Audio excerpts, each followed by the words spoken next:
வணக்கம் தோழர்களே, அனைவருக்கும் வணக்கம். ஸ்டாலின் உதயநிதி வந்தால் செருப்படி நிச்சயம். மிக முக்கியமான ஒரு தகவல் ஒன்றை பார்க்க போகிறோம் நண்பர்களே. தகவலை பார்ப்பதற்கு முன்பு நம்முடைய சேனலுக்கு ஓகேங்களா, அதாவது அரசியல் பார்வை என்ற சேனலுக்கு நீங்க கம்பல்சரி பார்த்தீங்கன்னா நியூ வியூவரா இருக்கிறதுக்கான வாய்ப்புகள் இருக்கு. இருந்தீங்கன்னா மறக்காம நம்முடைய சேனலுக்கு ஒரே ஒரு சப்ஸ்கிரைபை மட்டும் கொடுத்து விடுமாறு கேட்டுக்கொள்ளப்படுகிறது. வாங்க இப்ப வீடியோக்குள்ள போகலாம். குறிப்பா பாத்தீங்கன்னா ஸ்டாலினுக்கும் சரி உதயநிதிக்கும் சரி இரண்டு பேருக்குமே பாத்தீங்கன்னா தேர்தல் தானே வரட்டும், வந்தா கண்டிப்பா பாத்தீங்கன்னா சம்மட்டி அடி உறுதி அப்படின்றத சொல்லியிருக்கிறாங்க. பொதுமக்கள் தான், வேற யாரும் கிடையாது.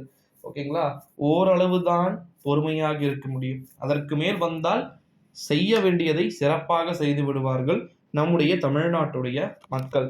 இந்த ஒரு சூழ்நிலையில தான் 2024 ஆண்டு நாடாளுமன்றத்துடைய தேர்தலில் பாத்தீங்கன்னா ஸ்டாலினுக்கும் உதயநிதிக்கும் நிறைய விதமான மாற்றங்கள் இருக்கு. மனக்கசப்பான நிகழ்வுகள் இருக்குது அப்படின்னு சொல்லி கொண்டிருக்கக்கூடிய ஒரு வேலையில தான் 2024 எலெக்ஷன்ல பாத்தீங்கன்னா உண்மையில திமுக, அதாவது இது ஒரு லோக்சபா எலெக்ஷன். ஓகேங்களா, இது நார்மல் எலெக்ஷன் கிடையாது. நல்லா புரிஞ்சுக்கோங்க. ஸோ இது சீரியஸ்லி டோட்டலாக லோக்சபா எலெக்ஷன். ஸோ இந்த லோக்சபா எலெக்ஷனில் எவ்வளோ விக்டரியை பார்த்தீங்கன்னா பெற முடியுமோ அவ்வளோ விக்டரியை பெறத்துக்கு வாய்ப்புகள் நிறைய விதமான கட்சிகளுக்கு இருக்கிறத நம்மளால பார்க்க முடிகிறது.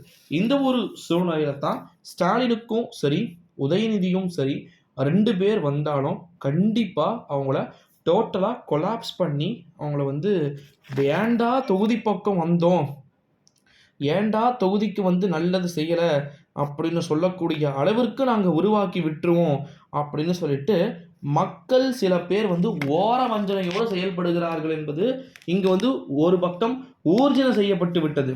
ஓகேங்களா, இந்த ஒரு சூழ்நிலையில தான் ஸ்டாலின் வந்தாலும் சரி, ஓகேங்களா, உதயநிதி வந்தாலும் சரி, கனிமொழியை தூக்கி துரத்தி அடிச்சவங்களுக்கு உதயநிதியையும் தமிழ்நாட்டுடைய முதலமைச்சரையும் தூக்கி துரத்தி அடிக்கிறதுக்கு எவ்வளோ நேரம் ஆகும்? கொஞ்சமாக யோசிச்சு பாருங்க.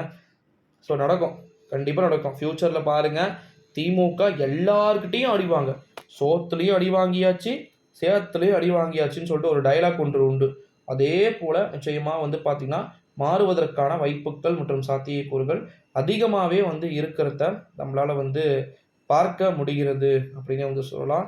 ஸோ உதயநிதிக்கும் தமிழ்நாட்டுடைய முதலமைச்சர் அவர்களுக்குமே கூட நிறைய விதமான மிஸ் அண்டர்ஸ்டாண்டிங் விஷயங்கள் நடக்கிறதுக்கு சான்சஸ் மற்றும் பாசிபிலிட்டிஸ் அதீதமாக இருக்கிறத நம்மளால் பார்க்க முடிகிறது அப்படின்னே சொல்லலாம். ஸோ மறக்காமல் நம்முடைய அரசியல் பார்வை என்னும் சேனலோடு நீங்கள் கம்பல்சரி இணைஞ்சிருக்கணும். ஏன்னால் டிஎம்கேவை பொறுத்த வரைக்கும் அப்பாற்பட்டு நிறைய விஷயங்கள் இருக்குது. ஸோ வெயிட் பண்ணி பார்க்கலாம். நன்றி.